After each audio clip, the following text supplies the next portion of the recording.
بهت گفته بودم زود بیای. آره گفته بودین. پس چرا دیر کردی؟ مامان، عمه پایین مریضه، موندم تا کمکش کنم. عمه مریض بود یا یکی دیگه اونجا بود؟ یعنی چی؟ یعنی تو به بهونه این که عمه مریضه پیشش موندی تا با اشر.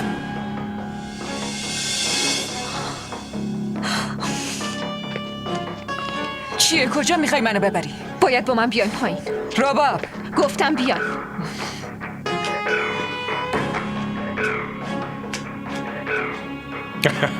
آره شما کاملا درست میگی. چی کار میکنی رباب؟ دستمو ول کن. دستمو ول کن. چی شده دخترم؟ دایی مامان فکر میکنه. رباب لطفا بگین چی شده؟ هیچی.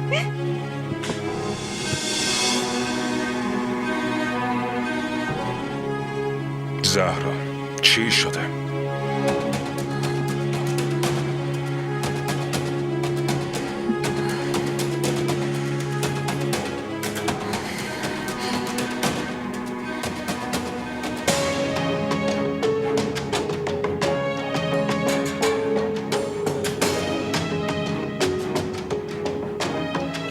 رباب به من گوش بده.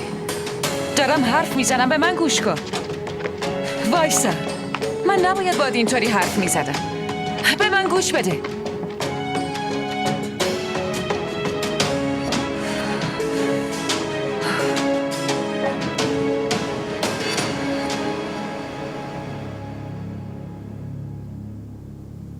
जब सावर मेरे मोर मुहार चले हम दिल की बाजी हार चले फिर राह के कांटे क्या देखें टूटे वादे क्या देखें मैं धूप जली तू आग बना जब सांवल मेरे मोड़ मोहार चले हम दिल की बाजी हार चले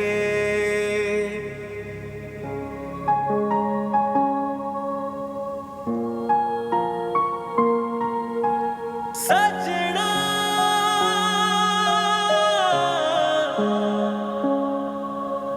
ओ सजना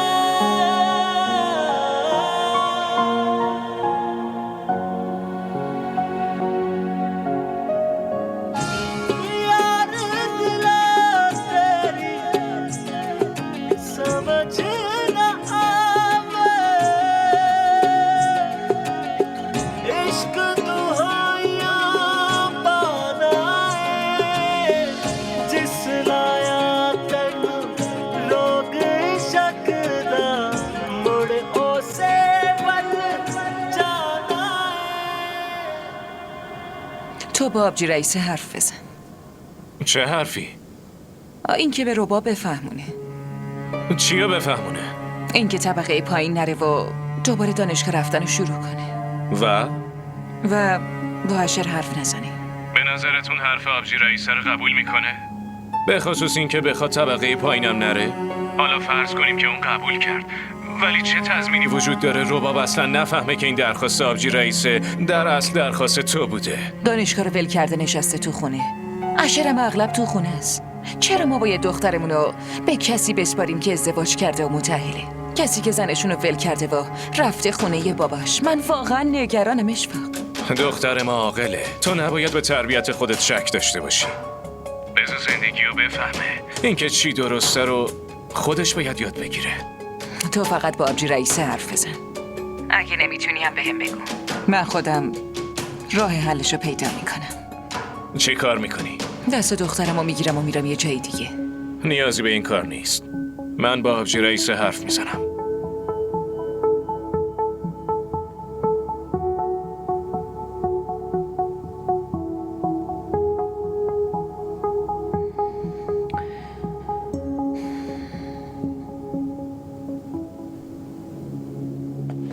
زویا بابات اومده. تو چرا از اول بهم نگفتی؟ ببین دخترم، ما گذاشتیم خودت تصمیم بگیری و بهت اجازه دادیم با کسی که دوست داری ازدواج کنی، وگرنه گزینه‌های زیادی برای تو وجود داشت. و حالا وقتی متوجه شدیم که اشر یکی دیگر را، من نمیفهمم چطور میتونیم این وصلت رو بیشتر از این ادامه بدیم. باید حتما یه تصمیمی بگیریم، مگه نه دخترم؟ چه تصمیمی؟ 2 کلمه حرف میزنی. یا اون به من این تصمیم رو میده که تو زندگیش به جز تو هیچ دختر دیگه‌ای وجود نداره و پیدا هم نخواهد شد، یا اینکه من گزینه‌های دیگه‌ای هم دارم.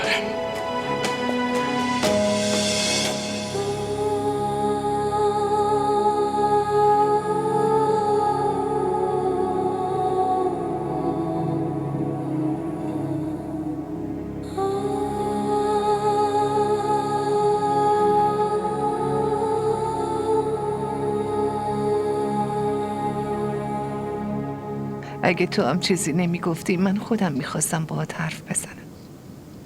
انسان جایز الخطاست و شرم یه اشتباهی کرد. ما خونوادشیم و به عنوان خونوادش باید این اشتباهی که مرتکب شده رو جبران کنیم. ببخشین آبجی، چی میخواین بگین؟ گفتنش برام سخته، ولی میدونم میتونی درک کنی که چی میخوام بهت بگم. یعنی اشر 2 بار ازدواج کنه؟ مگه چه عیبی داره؟ دینمونم این اجازه رو بهمون داده. پس زویا چی میشه؟ ما که از خونه بیرونش نکردیم، خودش با پاهای خودش رفته و اونی که زن زندگی نباشه این رفتارا رو انجام میده. به چی فکر میکنی؟ زهرا هیچ وقت قبول نمیکنه. میدونم، خودم با زهرا حرف میزنم. بیا دخترم. سلام بابا. علیک السلام. حالتون چطوره عمه جون؟ حالا که تو اومدی خوب شدم. داشتین چی میگفتین بابا؟ هیچی، حرفای همیشگی. ولی داشتین میگفتین که زهرا قبول نمیکنه. مامان چی رو قبول نمیکنه؟ چیزی نیست دخترم، هیچی.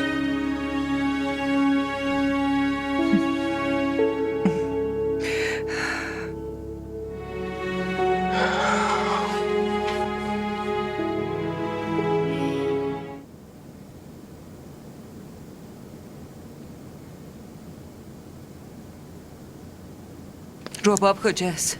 راضیه؟ بله خانم جان. رباب کجاست؟ اون که از ظهر رفته بیرون و نیست. کجا رفته؟ نمیدونم خانم، به من چیزی نگفت. خب یعنی تو نمیتونستی به من خبر بدی؟ خب ایشون گفتن که نباید به شما خبر بدم. تو عقلت سر جاشه؟ من برای چی تو رو آوردم اینجا؟ چه آمار رباب رو بهم بدی؟ معذرت میخوام، اشتباهی کردم. چه معذرتی؟ از جلوی چشم گم شو.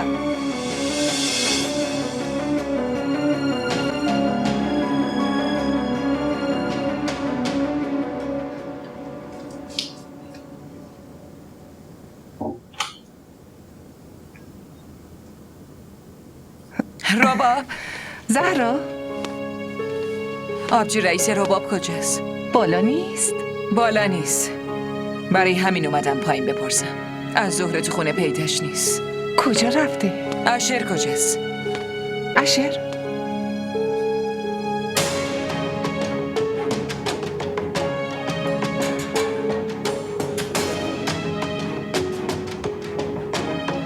چی شده مامان؟ رباب از ظهر خونه نیست. خیلی نگران بود. رباب از ظهر نیست؟ یعنی کجا رفته؟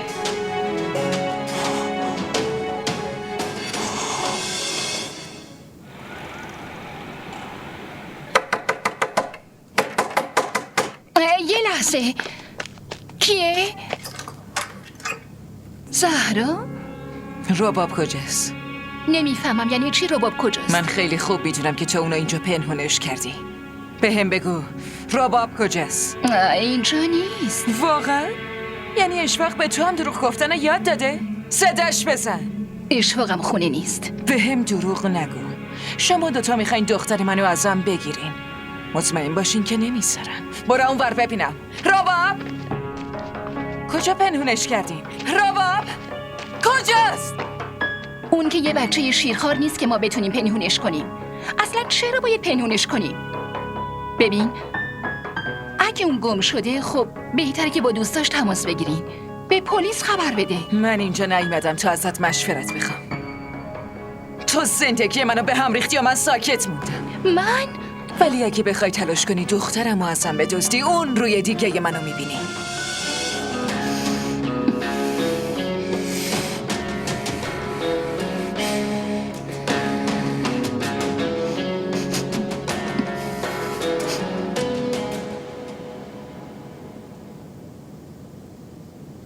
اشیر پیداش کردی؟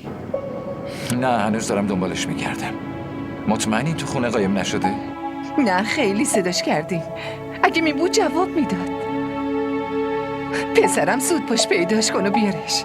زهرا رو نمیدونم چه حالی میشه ولی من قبل از اون میمیرم. شماره یه چیزی از دوستاش نداری؟ خودم با همشون تماس گرفتم. هیچ جا نبود. پس حتما باید بریم کلانتری گزارش بدیم. منم باهات میام.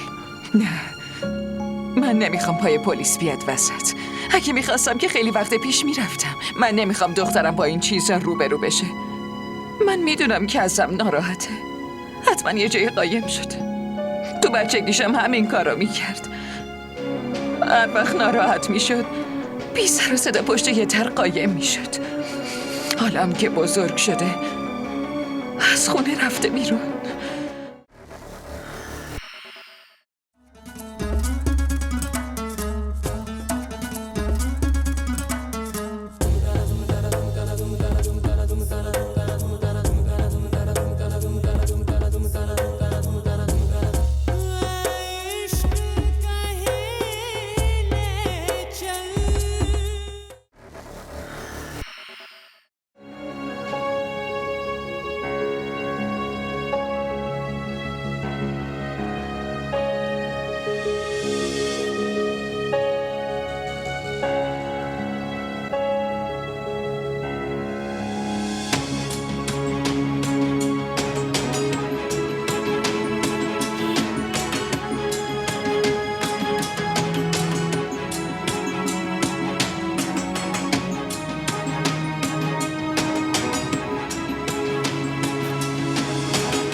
شما از کجا فهمیدین که من اینجا؟ از اونجایی که کل شهر رو زیر و رو کردیم. حالا که پیدام کردین پس میدونین اونایی که تو زندگیشون کمبود دارن برای گم شدن تنهایی رو انتخاب میکنن. آخه چرا میخوای تنها باشی رباب؟ نمیتونم بهتون بگم. خیلی خوب باشه بریم خونه. بریم مامانت خیلی دلواپس و نگرانه. نمیخوام بیام. آخه چرا؟ بیا بریم دیگه بیا. من که گفتم نمیخوام بیام.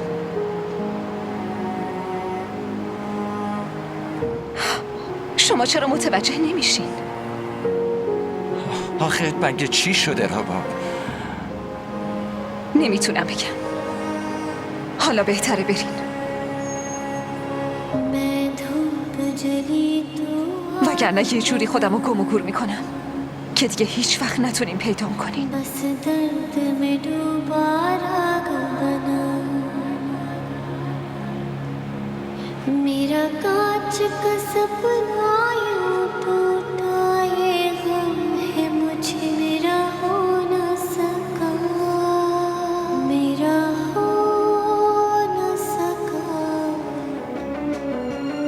کجا میخوای دنبالش بگردی؟ میرم میگردم دیگه. شاید همین دور و بر خونه باشه.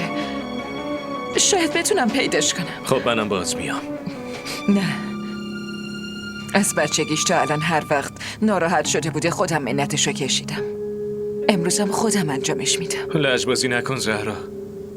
الان به یکی نیاز داری که کمکت کنه. من فقط به دختر خودم نیاز دارم، نه کسی دیگه.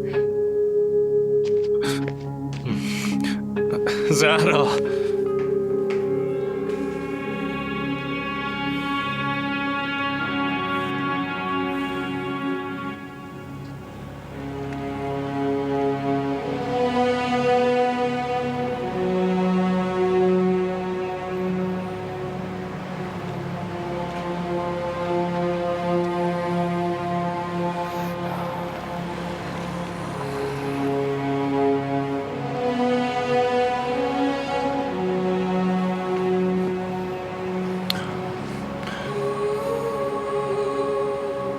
شما نمیخواین بریم؟ من بدون تو هیچ جایی نمیرم رباب. خیلی هم خوب میتونیم برین. من اصلا دوست ندارم به حرفتون گوش بدم.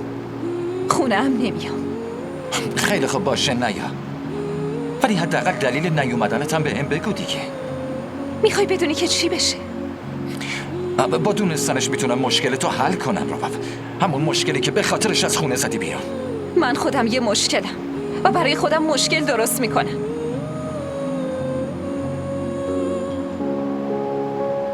همه به هم فشار آوردن، مامان، شما و شرایط، که دوستتون نداشته باشم، ولی من بازم دوستتون داشتم.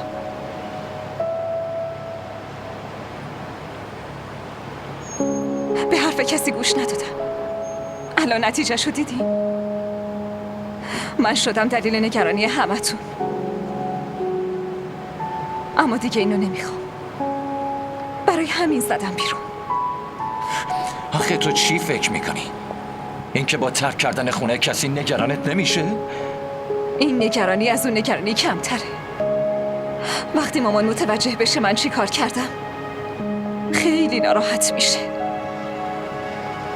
میخواین بدونین من چی کار کردم؟ اینو ببین. خدای من، این دیگه چه دیوونگیه؟ رباب آخه چه؟ برای همین فرار کردم. من دیگه از خودمم میترسم مشر. امروز این کارو کردم، فردا نمیدونم چی کار میکنم. برای همین فرار کردم. من میخوام فراموشتون کنم. من مدت کوتاهیه که عاشقت شدم، نمیتونم فراموشت کنم، ولی تو سالهاست که عاشق منی. چطور میتونی فراموشم کنی؟ اون روز به زویا قول دادم که شما رو فراموش کنم. منم این قولو بهش دادم که تو رو فراموشت کنم. ولی میدونی اون بهم چی گفت؟ گفت شاید فراموشش کنی، ولی دوست داشتنشم تموم میکنی.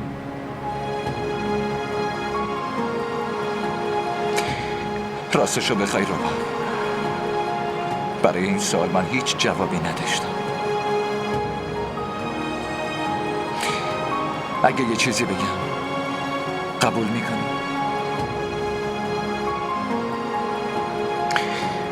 لطفاً این عشق رو رسوا نکن رباب. نتیجه این عشق چی میشه؟ میتونین به این سوالم جواب بدین؟ آره.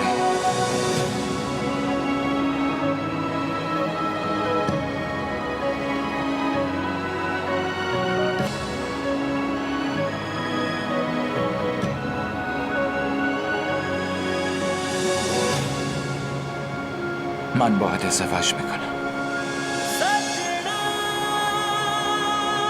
و زویا؟ پس اون چی میشه؟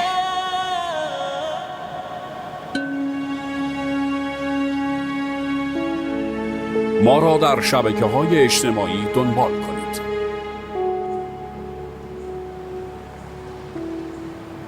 چیزی فهمیدین؟ کجا رفته؟ زهرا صبور باش. اشر رفته دنبالش. انشالله که پیداش میکنه و میارش. خدایی یا بچه با در پناه خودت حفظ کن.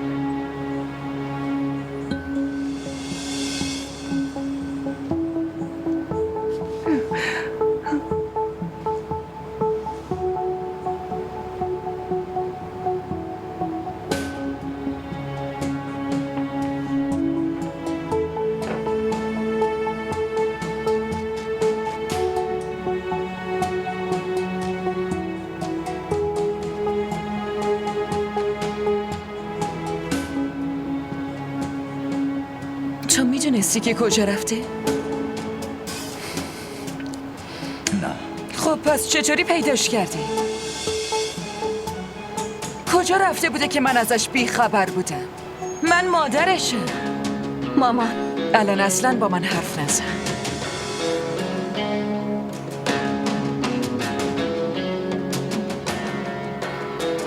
اشر نمیدونست که من کجا رفته بودی؟ چرا رفته بودی که اینجور بیخبر بود؟ چرا حرف نمیزنی؟ زهرا یه لحظه آبجی بذار همه حرفامو بزنم. آخه با خودش چی فکر کرده؟ که اینجوری ول کنه و بره ما اصلا نگرانش نشیم؟ تمام عمرمو به پاش وقف کردم. این پاداش زحماتمه. مامان، به من نگو مامان. زهرا ازش حالشو بپرس و اونو تو بغلت بگیر. دیگه باهاش کاری ندارم آبجی. حداقل با خودت ببرش بالا. اونجا تمام گله و شکواتو بکن.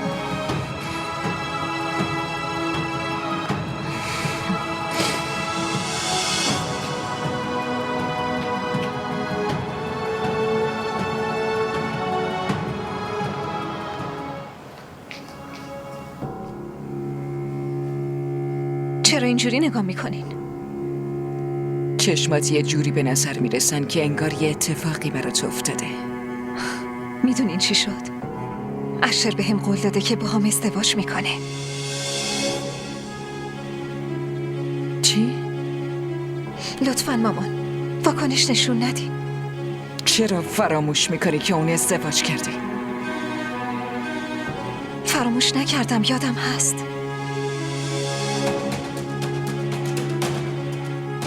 میدونین اشر چی گفت؟ گفت به خاطرم زویا رو طلاق میده. اما من این شرط رو ازش نخواستم. قبول کنین دیگه. لطفاً مامان لجبازی نکنین. در نهایت این زندگی مال من مامان. درکم کنین. میدونین من خیلی منتظر این روز بودم. شنیدن این حرف از زبون اشر آرزوم بود. اون شاید نتونه کاملا مال من باشه، اما همین که عاشقم باشه برای من کافیه مامان.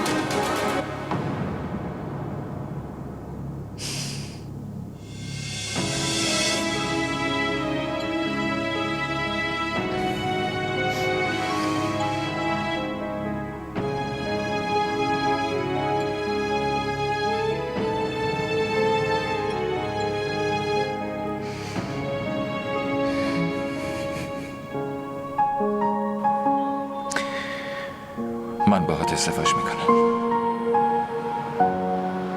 و زویا؟ پس اون چی میشه؟ اونا طلاقش میدن. همین که گفتیم برام کافیه، اما همچین کاریو نکنین تا وقتی که خودش نخواسته.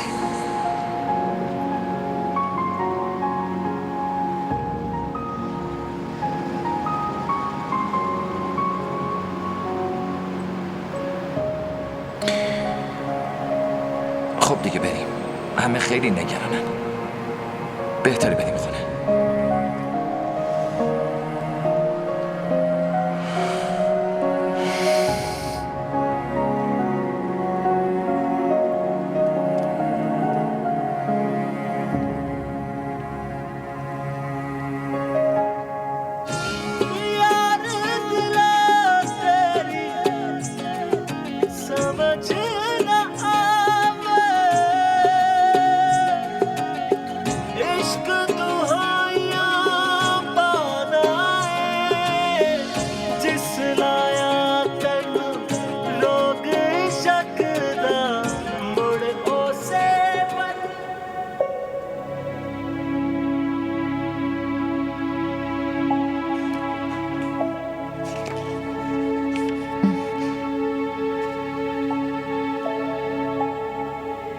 زویا؟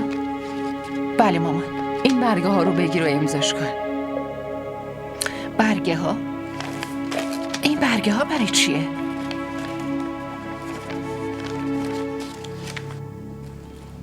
بابا تصمیم گرفت تمام داراییاشو به نامت بزنه. چرا مامان؟ چه نیازی بود برای این کار؟ نگرانیات داره اذیتش میکنه. اگه با اشر داد و فریاد میکرد و حرسشو خالی میکرد شاید حالش بهتر میشد. اما تو از این کارم منعش کردی. به نظرم به همین خاطر این برگه ها رو برات فرستاده. مامان من خودم با بابا حرف میزنم. زویا خوابیده. در ضمن این کارا رو به من سپرده. باید تا فردا وضعیت زندگی تو مشخص کنی و یا چی؟ از ارث محرومت میکنه.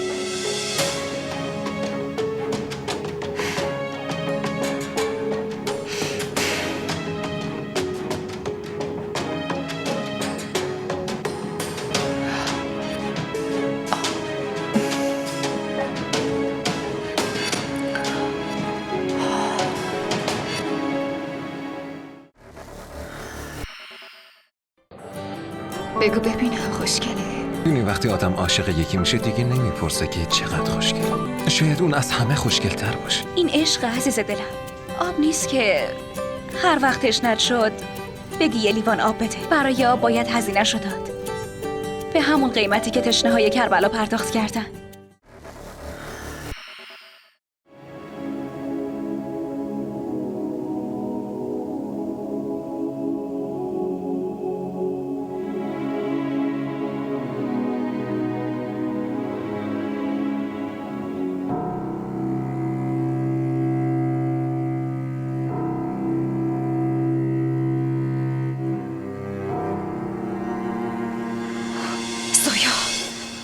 زویا، ای زویا،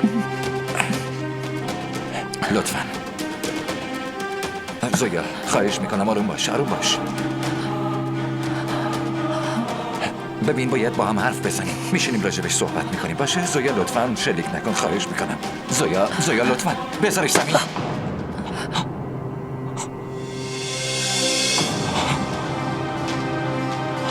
روبا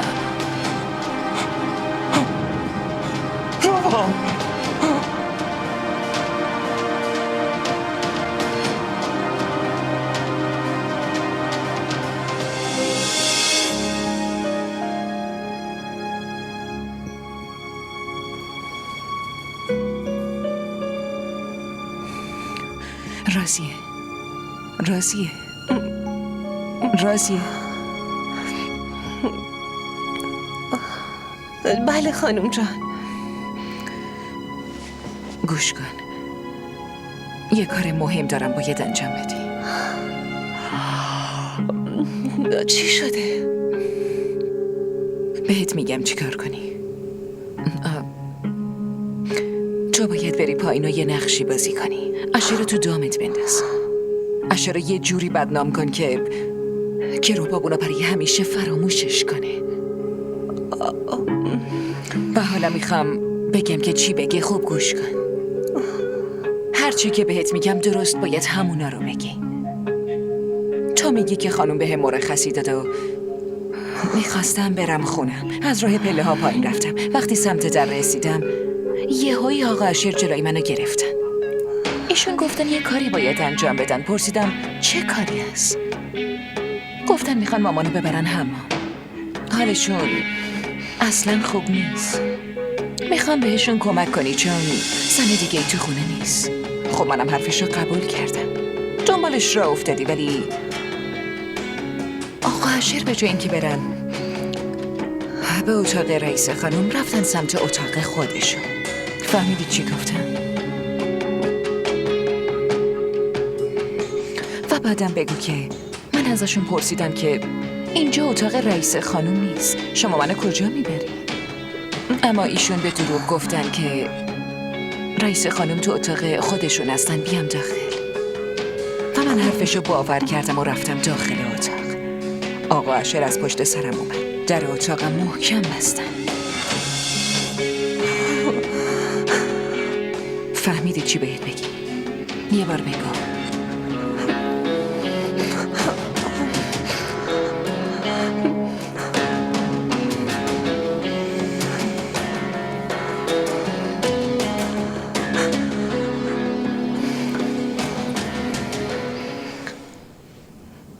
ما را در شبکه‌های اجتماعی دنبال کنید.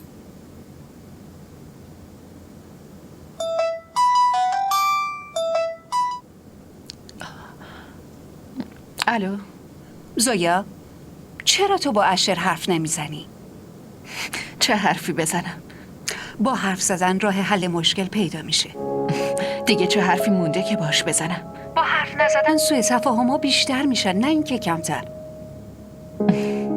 مگه با حرف زدن سوء تفاهم برطرف میشه؟ زویا چرا اینطوری میکنی؟ مثبت فکر کن. به خاطر این سوء تفاهم‌ها یه وقت تصمیم اشتباهی نگیری. تصمیم گرفته شده. این که اشتباهه یا درسته الان دیگه اصلا دست من نیست.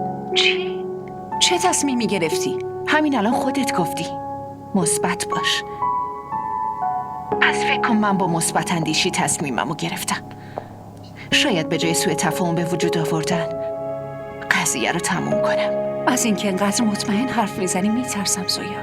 نه عزیزم، من هیچ کار اشتباهی نمی کنم که بخوای ازش بترسی. من که اصلا حرفاتو نمیفهمم. این حرفایی که تو میزنی از درک من خارجه زویا. فقط اینو بدون زینب، فهمیدن آدم ها اونقدر هم که میگن سخت نیست، اونقدر که ما سختش میکنیم. و تازه اونی که مال من بود و نتونستم نگهش دارم، با دوباره به دست آوردنش چه اتفاقی میفته؟ دیگه دارم از کارات تعجب میکنم زویا.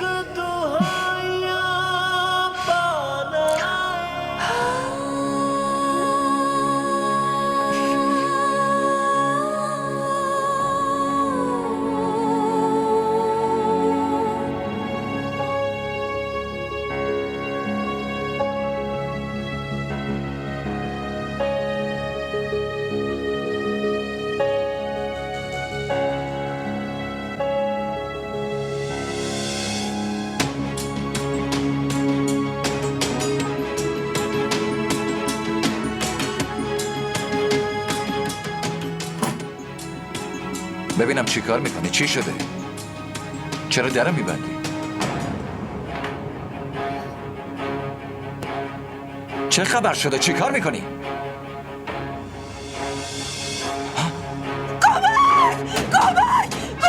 کمک خانم جان! خانم جان کمکم کن! برو اون بر کسافت، چی کار داری میکنی؟ این چه کاریه؟ بیا این طرف.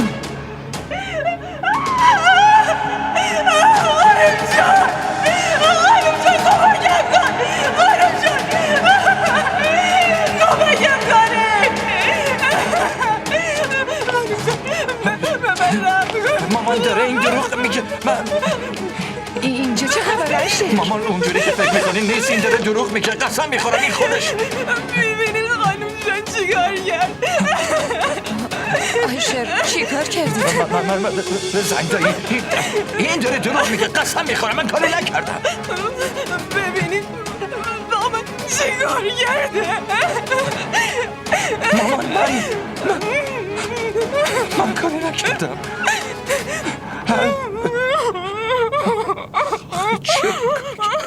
بگو رازیه چه اتفاقی افتاده؟ بابا نمیخواد حرفشو گوش کنین، اون داره دروغ میگه. تو ساکت باش، بذار حرف بزنه. بگو دخترم. نترس رازیه، من هستم. بگو چی شده؟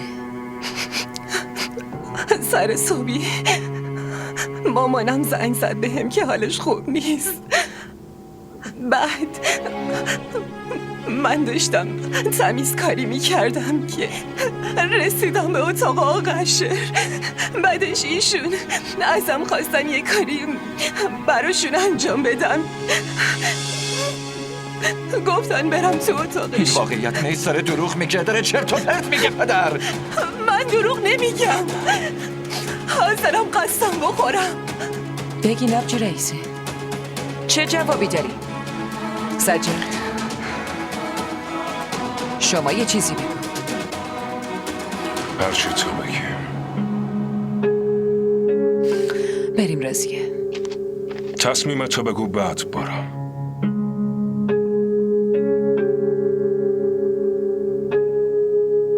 من کی باشم که تصمیم بگیرم؟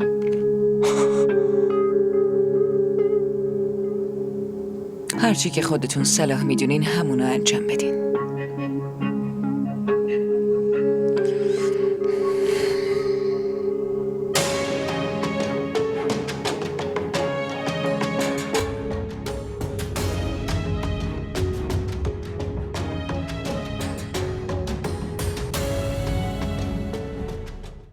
من خیلی ازتون متنفرم.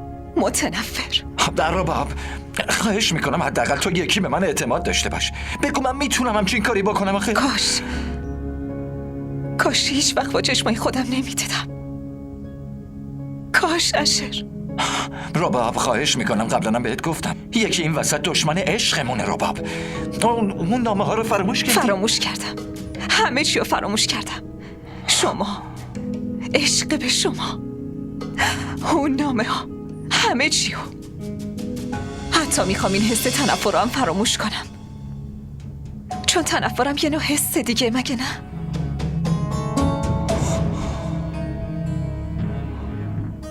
حتی نمیخوام این حس هم داشته باشم.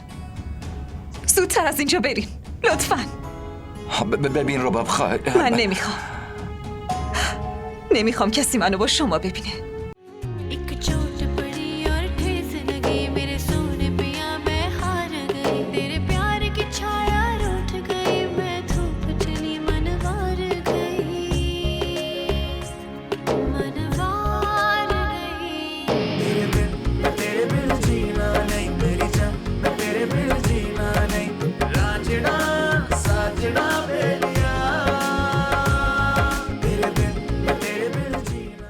DDTV ارائه کننده بزرگترین سریال های درامای ترکی، کره‌ای، پاکستانی دوبله شده به فارسی می باشد. لطفاً سابسکرایب کنید و عضوی از خانواده ما شوید.